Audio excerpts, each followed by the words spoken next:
I'm Nick Barton and started Krash Industries 3 years ago, just for my parents' shed. Started cutting up some hulls, making my own modifications, and it just sort of went from there. People liked what I was doing with hulls and the direction I was headed, and 3 years later I'm doing it for a full-time job now, and things are going great. Originally I came with Krash Industries because it sort of described my style of riding. Early days was sort of go for it, suffer consequences later, see what happens, and occasionally it looks pretty spectacular when you're sort of bailing out from 20 or 30 feet. And I sort of wanted our company to be based around those chargers, the guys that are really pushing the limits of the sport and finding the new tricks and aerial manoeuvres and taking them out into environments that they weren't necessarily designed for. So I wanted to have that sort of frontier feel. Now with the products, I want to build them so the guys can go out and find the limits, and their craft is going to be able to withstand all the punishment and things that get thrown at them. I've always been the kind of guy that gets pretty hands-on with, whether I've been racing dirt bikes or road bikes. I've always wanted to tinker with things and sort of modify them to my riding style. I never really imagined I would get to this stage now as fast as I have. I think I only did 2 or 3 hulls the first year, which wasn't much, and I was working a second job obviously. And then the next year we moved up to maybe 25 sales. Now we're turning over probably over 120 hulls a year now. 20% of those are complete skis, which is great. We're also selling overseas and other markets like the US, which has become one of our biggest markets. So it's been really great. We've sort of got this Krash army building around the world because we are a bit of an unruly bunch, and we've sort of been taking the top riders from each place in each country, and a lot of them are getting onto our hulls. And I think the hulls are really benefiting in the development stages as well, having all the key riders helping to develop all the new models. I come from a surfing background, and then riding the super jets and really loving my surf riding.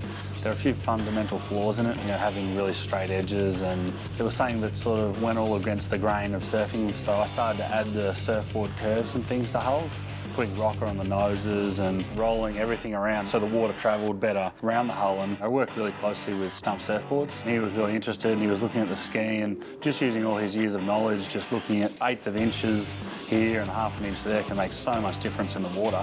To get a hull to really handle like a surfboard's been, quite an art, and it's something I'm still chasing right now. For people at home that probably don't realise, like when you make prototypes, you can use everything from timber, foam, bog, just to shape that initial shape. Then you've got to reverse mould it. So you start with a male part and then you make a female over the top. So what you do is months and months of sanding and really getting all the lines right from left to right, lay glass over it and then pull it out, and that's what gives you your first mould. You can then make the parts and assemble the craft. So as you can probably imagine, it's a really long process.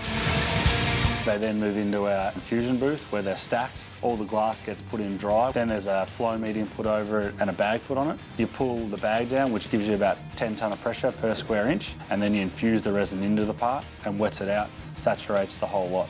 So you're getting a lot more strength. And then from there, they'll move out into the assembly area where all the parts will be trimmed. And then we put all the plumbing through the back before the top goes on. Once the top's gone on, it's all clamped together using high-strength glue called plexus.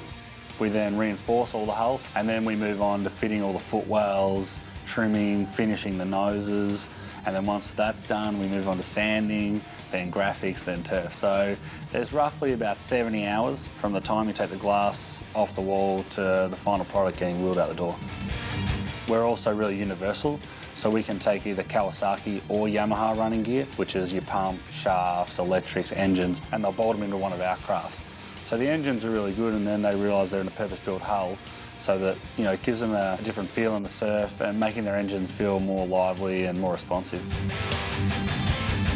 For anyone that wants to see what's coming up in terms of the new models we're producing, competition, shows, any sort of information, jump straight on the website, krashindustries.com, and from there you can either contact me via email or Facebook. Whether you're just getting a superjet and you want to know how you want to set that up, or you're interested to know how the sport works, I'm more than happy to sort of answer any questions that we get thrown at us. In the next year, we're going to have a larger manufacturing facility, so we'll be able to sort of stay in front of our orders. We're going to do a bunch of new designs. There's going to be new freeride skis, freestyle skis, graphics. There's going to be poles, merchandise, the works. We're going all out in the next 12 months, so keep an eye on the website. It should be good.